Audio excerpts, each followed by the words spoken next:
นะครับวันนี้เราก็มากราบไหว้มาขอพรรอยพระพุทธบาทจังหวัดสระบุรีนะครับ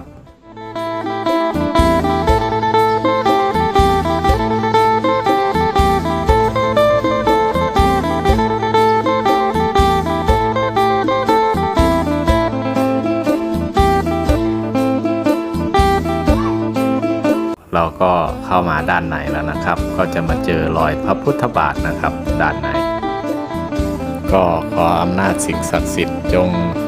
ดลบันดาลประทานพรให้ผู้ที่มีจิตศรัทธาทุกท่านทุกคนจงมีแต่ความสุขความเจริญนะครับ